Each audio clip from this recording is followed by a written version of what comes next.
တီးဆုံးပဲကလာရင်လေးစားကြပါအောင်ရှင်ပထမဆုံးတီးဆုံးပဲကလာရင်ချက်ဖို့ပဲလေးတပူးကိုစိန်ထားလိုက်ပါတယ်ကျမတို့ကလင်မယားနှစ်ယောက်တည်းဆိုတော့ပဲတပူးဆိုလုံးလောက်ပါတယ်ရှင်ခရမ်းသီးလေးလှီးပါမယ်အာလူသီးလေးကိုလည်းလှီးပါမယ်ပဲသီးလေးကိုလည်းလှီးပြီးတော့ထားပါမယ်ပြီးတော့ရုံပရီသီးပဲဆောင်ကားသီးလှီးပြီးတော့မှထည့်ထားပါမယ်ပြီးတော့ပဲကိုပြုတ်ထားရပေါ့နော်ပဲကိုပြုတ်ပြီးတော့မှထောင်းပါမယ်ငရုံစုံလေးနဲ့ဘာလို့လဲဆိုကြည်လွယ်အောင်လို့ပေါ့နော်ငရုံစုံလေးနဲ့ထောင်းပြီးတော့မှခူးလိုက်ပါမယ်နှလုံးထဲမှာခူးပြီးထားပါမယ်ပဲပြုတ်ထောင်းလေးပေါ့နော်ကြောရင်းနဲ့တော့စားခြင်းလိုက်ပ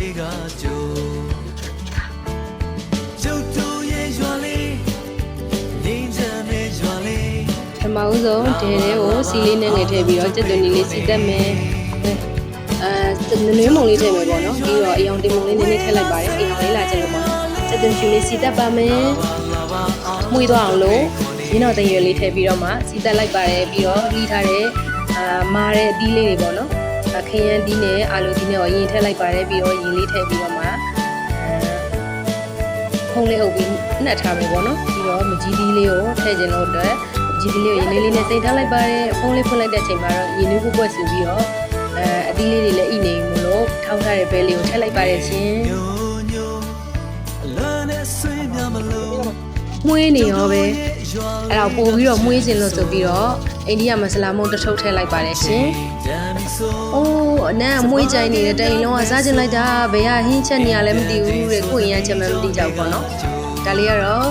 ပြော့တဲ့အသီးလေးပေါ့နော်။ပဲဆောင်ကားဒီရုံးရီဒီကိုနောက်ဆုံးပိတ်မှာထည့်လိုက်ပါတယ်။ဖုံးလေးအုပ်ပြီးခဏနှက်ထားမယ်ပေါ့နော်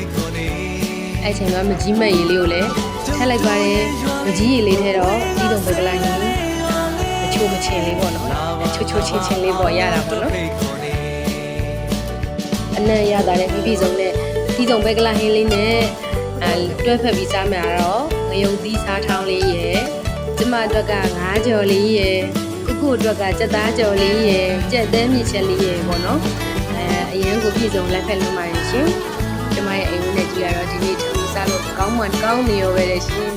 အဆုံးထိကြည့်ပေးတဲ့အတွက်အားလုံးကိုကျေးဇူးအများကြီးတင်ပါတယ်ရှင်